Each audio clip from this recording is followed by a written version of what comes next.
Hello guys, once again, let us start our next session, which is on organizational behavior. We have spoken about the evaluation of the management thought. I hope you can see my screen now. We'll be talking about more about the evolution of management thoughts. Now we'll be talking about the modern approach. Uh, Modern approach basically integrates insight from the various disciplines, including the psychology, sociology, system theory. So, and it is basically the diverse range of theories, perspectives, and practices. So you talk about the contingency theory, you talk about system theory, it addresses the complexities of the today's business environment. So when you talk about the features of the modern approach to management, include the system thinking, first of all. So, what is basically the system thinking? Is the modern approach views organization as the complex system composed of interconnected parts that interact with each other and their environment. So, managers are encouraged to adopt a system thinking perspective considering the interdependencies and the feedback loops that shape organization dynamics. Right. So when you talk about the system thinking, it is more into the interdependency of the people and the departments, right? So accordingly, manager need to develop this system thinking. Contingency theory proposes that there is no one size fit for all. Contingencies will be there, right? Everybody cannot be good in everything. So manager must adapt their strategies, structures, and the processes to fit the unique challenges, goals, and the environmental condition. Basically, manager's job is what? They need to create the conducive environment, right? So that the other people can work and the efficiencies can be increased. So contingency theory emphasize on the flexibility. They talk about the adaptability, responsiveness, right? Then the third one is the strategic management. Now, strategic management in the modern approach, emphasize the importance of the strategic thinking, the strategic planning, and the execution and guiding the organization activities. So, strategic management involves the formulation and implementation of strategies to achieve organizational objective and to gain the competitive advantage, right? So strategic management, basically people are, or rather I would say managers are encouraged to scan the external environment, assess the internal strengths, and then accordingly set the strategies. Then you talk about the organizational learning. Organizational learning is central to the modern approach, right? To managers recognizes the importance of fostering a culture of continuous learning, innovation, adaptation, right? See, these things are utmost important. If you talk about the learning, if you talk about innovation, right? Continuous, right? Adaptation. It is utmost important. You need to adapt. You need to adapt. You need to have that adaptability. Undoubtedly, where you are working in which organization, you are working at the same organization for next, let's say 15, 20 years, 30 years, not a problem, but adaptability has to be there. If you're changing the organization, if you're changing, even then adaptability is of course important, right? In today's VUCA world, as I say, volatile, uncertain, adaptability becomes very, very important. You will not be able to, you know, grasp the things until unless you have the adaptability. Okay, organizational learning, next element, next part. Uh, when you talk about the organizational learning, it is the central to the modern approach again. You know, it is like, you know, basis the way organization is, accordingly we are going to adapt, right, these strategies. You talk about the next one, employee empowerment and engagement. This is more into the, delegations, right? And giving them the authority and the responsibility both, right? One person cannot manage everything, right? So you need to have the employee empowerment and engagement. The modern approach emphasizes uh, the importance of empowering employees and engaging them, right? In decision-making process is very important. See, this is a psychological impact. When you involve your team members in the decision making, they automatically start taking the responsibility, right? So this is one of the very finest thing what you can start practicing in day-to-day life, right? And unless you practice this thing, this is all text. But the moment you start practicing, trust me, you are going to get the benefits, and you are going to realize it that yes, you have got the benefit, right? So employee engagement involves fostering a sense of ownership, right? Commitment. Because as if I was involved in some decision, of course, I'll start taking the ownership. And the moment you start taking the ownership, of course, things will start getting better, right, for the organization. Ethical and social responsibility. Ethics is one of the most important pillar, I would say. Always, I mean, if you talk about the ethics, starting from the Baring Bank scam to the any scam, ethics was missing. Intelligence is okay if the person is not intelligent. It's okay, right? If the person doesn't have the, you know, strength, or rather, I would say the energies, even then it is okay. But if the person doesn't have the ethics, it is disaster. So even if you talk about the, or one case study that it has happened from some different country. One journalist has come after this, Taj attack, and he had taken, spoken with the people there, and then he had spoken with uh, Mr. Ratan Tata also, right? It is basically a case study. He analyzed the whole scenario, and then he come to this conclusion that people, the staff, basically he was talking about, the staff could have easily, come out of that particular premises. They had got the chance, but still they did not come out. They started helping other people. Why they have started helping other people?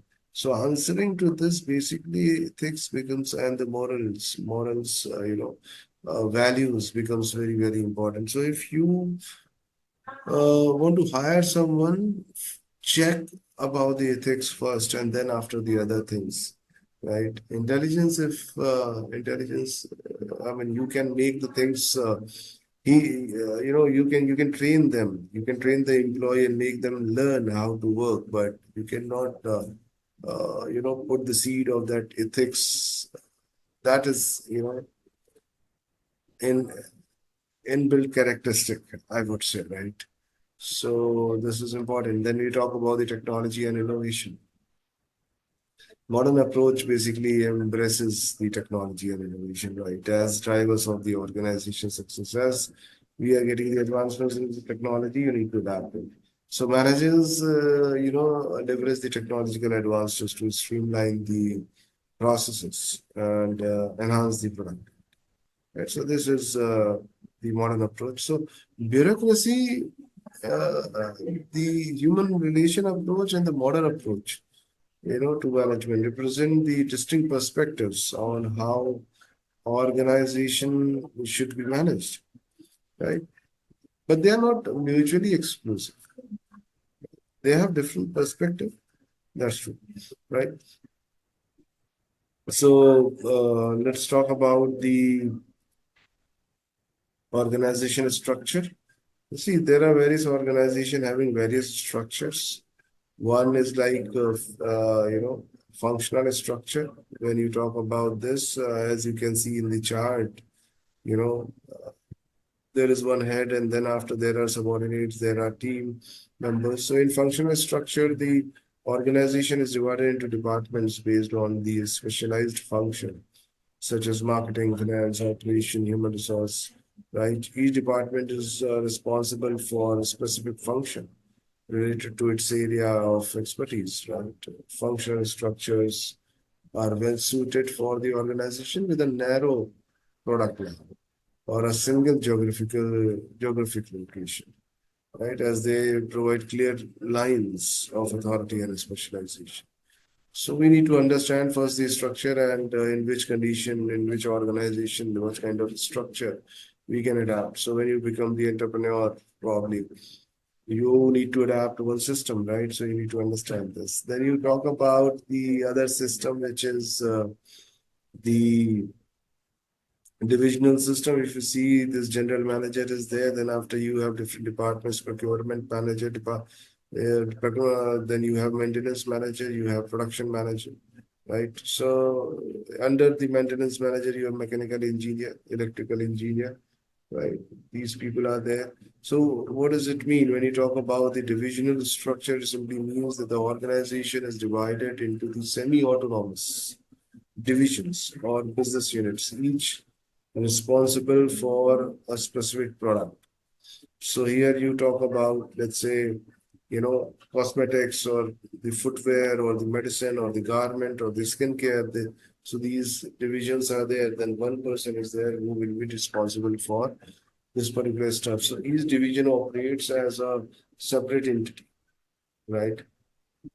In the divisional structure, each division operates like a separate entity, right? So divisional structures are well suited for the organization, having the diverse product lines, multiple customer segments. So the big organizations like the HUL, PNG, they get into the divisional structure, right? So because they have got different divisions, right? Multiple product lines. Right? You talk about the third one, which is matrix structure. So matrix structure, if you see, it is basically the combination or combines the element of both functional and divisional. You can see easily in the chart that both the functions are together here in this matrix. So in a matrix structure, employees belong to functional departments, but also work on a cross-functional teams, right? Or project led by the project manager. I was talking about the dotted line reporting, if you remember earlier. Now here you will get the dotted line reporting. This is inevitable to get the dotted line reporting in the matrix organization.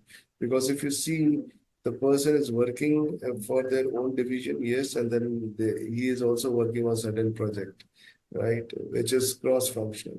So the moment it comes in, of course, dotted line reporting will come in. And at times, if the managers are good, then there is no problem. But if it entirely depends on the people there, right, to whom you are reporting. At times, dotted line reporting kills the organization. It simply means that the employee leaves the organization because he get so worried about and irritated, right? With the end, he get very tensed rather. That would be the right word, right? But it is inevitable in matrix kind of structure, right? So matrix structures are often used in the organization that require high degree of collaboration, right? Innovation, flexibility. Well, there you need to have this matrix structure, right? I can give you the example. Let's say you talk about the radio station for that matter, right? In the radio station, what is happening? There is one person who is the RJ, that is radio jockey, right? There is another person who works as the director programming, or not director, but somebody is in programming department. One more person is there who is the station head, right? So now a station head is taking the charge for overall radio station, but there is a director programming.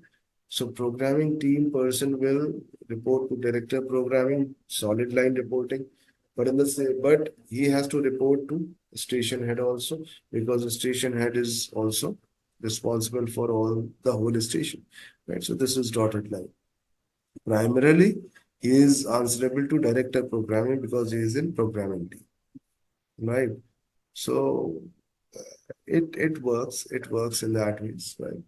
You talk about the next organization structure, which is the hierarchy, hierarchical structure, right? If you talk about the software company, board of director is there, president is there, right? You talk about the senior software architects or directors of software development.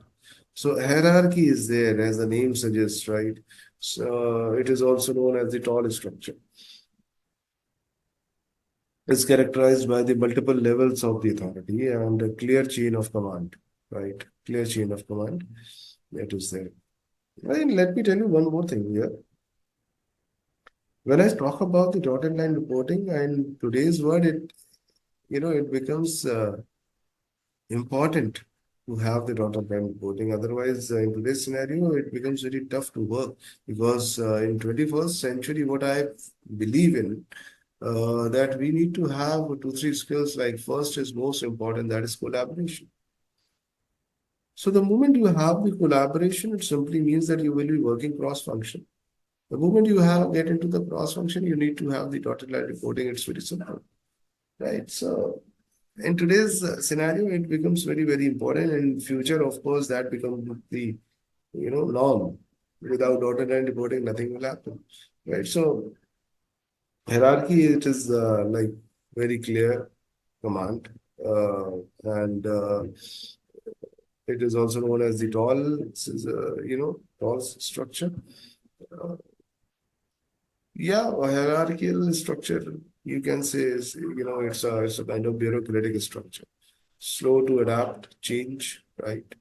But it is well suited for the organization with the stable environment, clear line of authority, right, and standardized practices or the processes. For that, it is quite good structure. Okay, that can be done. We talk about the flat structure, as the name suggests, it is flat, right? There is one person to whom everyone will report, right? So it is more horizontal structure, you can say, as few levels or almost no levels. One head is there, and to that particular head, everyone is reporting, right? Flat structures are basically decentralized decision making, right? Flat structure, there is one person. I would say it is more into the centralized decision making rather, right? Decentralization happens when the organization is big and there are multiple people who are working. Now understand, if there is one person handling 10 different people, he or she can manage. But if there are 100 people, you cannot manage 100 people, right? So if organization grows, you need to have the uh, decentralized system, right? So that time this probably flat system will not work, right? So accordingly, we adapt the system for the organization. Then the last one more is there. It is network system. Network system, as the name suggests, if you see in the chart also, a network structure is flexible and decentralized from the organization that relies on the strategic partnership, right? And the alliances, cross-functioning will happen, right? In the network structure, the organization act as the hub, right? And central node that coordinates the activities to everyone. Like you must have heard about the hub and spoke model, right? There is one person in between, and then accordingly everyone, there are other people who are reporting or talking rather. It is cross function that is more flexible, right? Decision can easily be taken here, right? Network structure are well suited for the organization which operate in the dynamic and uncertain environment. Because see, when the environment is uncertain, you don't have time to go with the whole process you need to follow. If you follow whole process, it will take a lot of time, right? And the situation may get worse. So that time you need to just get into the decision, right? And that time network structure works in. So the organization which is into the uncertain environment, for those organization, this structure is good, and you need to adapt the changes very rapidly, right? And the network structure, can be challenging also to manage, as they require a strong relationship management skills. Yeah. It requires trust and the effective communication. Communication comes in picture now. Again, when multiple people are there, your communication has to be very, very strong. If that communication is not strong, the communication, what you are doing, the message will get distorted, right? So, in any kind of organization, for that matter, communication is important. But when you talk about such a structure where network is there, or dotted line reporting is there, communication becomes very, very important. Right? So each type of organizational structure has its own advantages and disadvantages. The only thing which you need to understand that what kind of organization you are working or you have started, right? So you need to adapt the organization structure accordingly, right? So this is all about the organization structure and the theories evaluation, right? As of now, I'll just stop here. This ends unit 1, right? This ends unit 1. In the next session, we'll start unit 2, right? Which is more into the concept of organization behavior and understanding the dynamics of the individual, right? So this is again very, very interesting. I actually like that. This models which we are going to talk in the next unit, and it is more into the psychology, right? So it is going to be very, very interesting, right? So let's stop here. And in the next session, we'll start with unit 2, right? So I'll stop here. Thank you.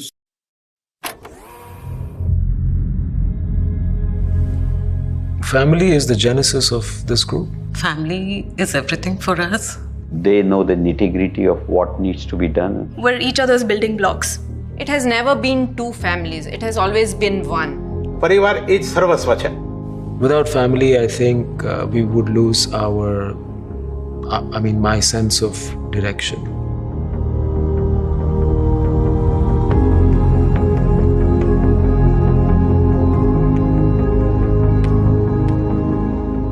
So the Marwari Group's foundation, I think, comes from the desire to prosper. Starting with Marwari Shares and Finance, retail financial services business, and primarily into stock markets and stock broking segment in India. Essentially, we have 110 odd branches across Gujarat, Maharashtra, about 4 lakh customers or 400,000 customers.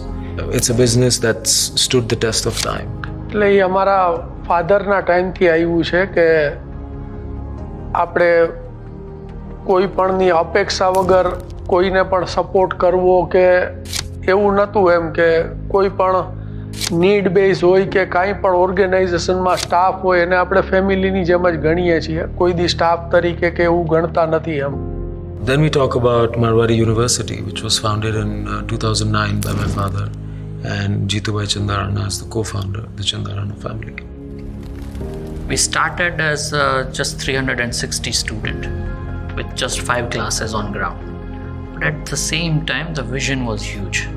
We are now at 11,000 students, and it's a 35-acre campus. અને એ બધું 100% vision એનું જ છે અને આખું entire network યુનિવર્સિટીનું એ જ જોવે છે. Creating new generational students, helping them to do well in life, needs multi-dimensional approaches these days. And that's how we started that let's do something for society and to give something which is missing in this country. So that's how we started setting up this university.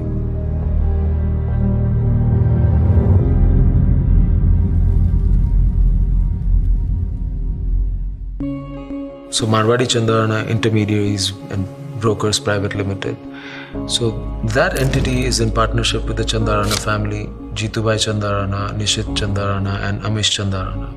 So that's about proprietary and algorithmic trading, where we've got about 1500 plus traders directly, indirectly working with us. ત્યારે મેં હંમેશા વિચાર્યું છે કે કોઈ પણ બિઝનેસથી એવી રીતે કરવો જોઈએ કે જે સ્કાય ઇઝ ધ લિમિટ હોવી જોઈએ. એમાં કંઈ લિમિટેશન હોવા જ ન જોઈએ. તમારી જેટલી કેપેસિટી વધે એટલું તમારે કામ આગળ ને આગળ તમારી પાસે હોવું જ જોઈએ. So far what we are traditional broker with, of course, a pinch of all the new age technology available in our business. I am a hardcore trader. I am always on the screen. I used to hear the talks about markets, business on the dinner table. So it was always fascinating about joining stock markets at an early age. So that's how I joined them, my father and my brother. Business and the partnership is just based on trust. It's not just one person who is going to achieve success. It's all of us together who are going to reach our goal and achieve success. Most recent business we've entered is Pixin Energy. We've entered energy as a sector and power as a sector. We have around 200 people now, and one question, when we ask, why do you want to join Pixin? They have, this one standard answer that it's a group, it's a part of the Marwadi family, and that's why we want to join. That belongingness, that ownership should come if you treat them like your family members. The most recent business and the latest one is One Finance, which I founded. One Finance is essentially a reimagined personal finance institution. We started with building it on multiple values and all that, but we just wanted that one word that can define that why do we exist. And then finally we realized that just by being honest, everything else falls in line, So we offer unbiased, qualified and hyper-personalized advice on one's personal finances. We have always believed in, building up the relationship with clients and our authorized partners who are, pillars for our success, I would say. If you don't have people whom you share your success or prosperity, then it has no relevance on its own. So Believe family is an effort. As united, we achieve something. And we all three brothers, told our father, no, we will not take this risk. But he said, no, I'm going ahead with it, whether you join us or not. And that's how we are today where we are. So it was his courage, his entrepreneurship and his ability to see future. I think that's what made us today what we are. Younger generation પાસેથી તો ઘણું શીખવા મળ્યું છે જે અમને અત્યારે નવું જે યંગર જનરેશન ડેવલપ કરે છે સારી ભાવનાથી સારી રીતે. They are carrying the legacy forward, and I'm very proud to know that and to share even that. I mean, it's a very proud thing for us. દરેક વસ્તુઓ છે એ પેરેન્ટ્સે પણ સમજવી પડે કે તમે એને એની રીતે કરવાની છૂટ આપો. એના અત્યારના જનરેશન પ્રમાણે એને આગળ વધવા દો. They have an open mind to take it to the next level and exploring other ways, the ways that may not have worked for them. Like every generation learns from new generation. Like what my father couldn't do, we did it. What we don't understand, they are doing it. I think the Marwadi Chandarana Group represents and lives purpose. It represents and lives impact. It represents and lives creating sustainable long-term businesses and organizations. And Marwadi Chandarana Group represents, taking risks where it matters, not just for themselves, but those who we impact directly and indirectly, right? So we employ about 4,500 people across all organizations. We've got about 5 lakh customers, students, so on and so forth. We've designed the business model in a way where the customer and the people's interest, directly or indirectly, is at the heart of our business. So we're a people-centric company. We're not a customer-centric or an employee-centric company. Without our values, Marwadi and Marwadi Chandarana Group won't be where it is today.